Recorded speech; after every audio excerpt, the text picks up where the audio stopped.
This season, hopefully, will be the year that I make the games. So the Open's just finished. I've finished third on the leaderboard. We have semi-finals in May, which are online again, like quarterfinals. So that'll be 5 workouts. And then after that, the top 10 are going to go to the CrossFit Games. The Open was great. Like I said, finished third, so I'm very happy with that considering they weren't really my strengths in the workouts. The first workout, I think that was the most horrible workout I've ever done in my life. I did it on the Friday and got an email on Saturday saying I had to redo it because I wasn't allowed to put my right hand on the ground at all. I'm now in 1 point of contact, which is a little bit different. So I had to do it again, all single arm burpees, which was a killer, and all the snatches on one hand, of course. So yeah, it was a lot. I'm hoping the semi-finals will be a bit more weightlifting, a bit more skills involved, so that I can kind of show my strengths there. And then, yeah, hopefully we finish top 10 and get over to America and be able to show the world. And I think it's going to be a really cool event because they've got 20 categories at the Adaptive Games, and there's 10 people from each. So there's going to be 200 adaptive athletes at this event, which I think is going to be really cool. Like, you know, show the world that no matter what ability or disability you have, like, these are all the cool things you can do. So yeah, should be good.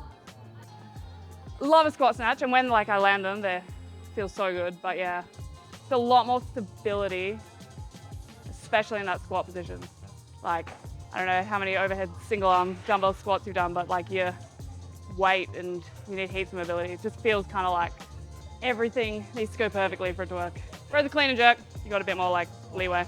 My clean and jerk is 52.5, and my snatch is 45. Yeah, I surprised myself with the 45 squat snatch actually. Torian, I got 42, which was a PB then as well. I think with the adrenaline as well at Torian, I reckon if I was on the comp floor again, I'd be able to push that 45. I just need people there watching.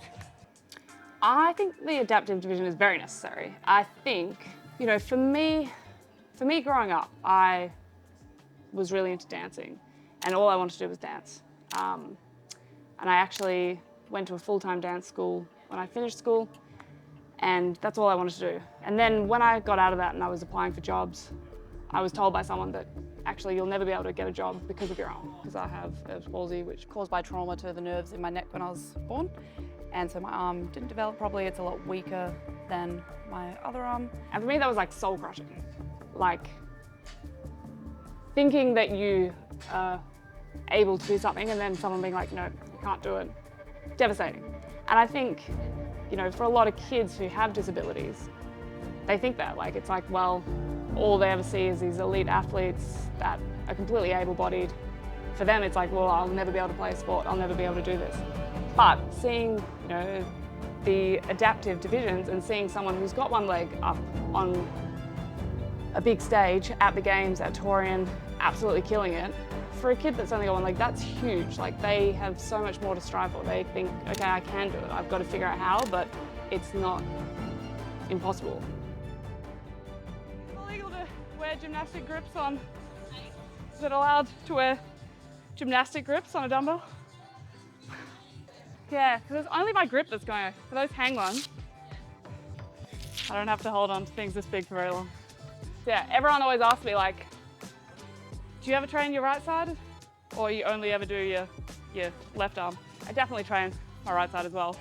It's very small weights compared to my left arm. So this is called Rexy. We call my right arm Rexy. And then we've got Big Beefy over here. So frog grips. They're the only grips that have actually like stuck me to the bar. They were a game changer for me. Before I had them, I couldn't string any pull-ups together. And then next minute, I'm like latched on. And I love that I don't have to put my thumb around the bar either. It's like more just about the pressure to keep me on, which is great for Rexy because Rexy kind of struggles to actually get that grip on the bar. So obviously as like an adaptive athlete, we get way less exposure. You know, not many people know about the adaptive kind of league. And Sean was one of the first people to reach out to me and ask if I wanted to try some of their stuff. I used it at Torian last year and it was, again, game changer. Got toes to bar. I never had toes to bar before that. The fact that they support so many athletes, like they're a company that's not there just to, make money. They're about actually growing CrossFit and helping out athletes, no matter if they're like Tia or if they're smaller athletes like me. It doesn't matter who you are, they're going to support you, and they really care about the community. I think that's the biggest driver for me and why I want to go to all these events and why I think the adaptive division needs to grow. Because there are so many people with disabilities who just think they can't do it. Because you don't see that exposure. You don't see people with one leg doing things. You don't see people with one arm doing things. But we can actually do really cool stuff. Like stuff I can do with a barbell, people are always super impressed. They're like, wow, that's great that you can do that with one arm. I can hardly do it with two. And I think, yeah, for kids that have disabilities, watching that, they're like, cool, I can do it. I just gotta find the people that support me and do it.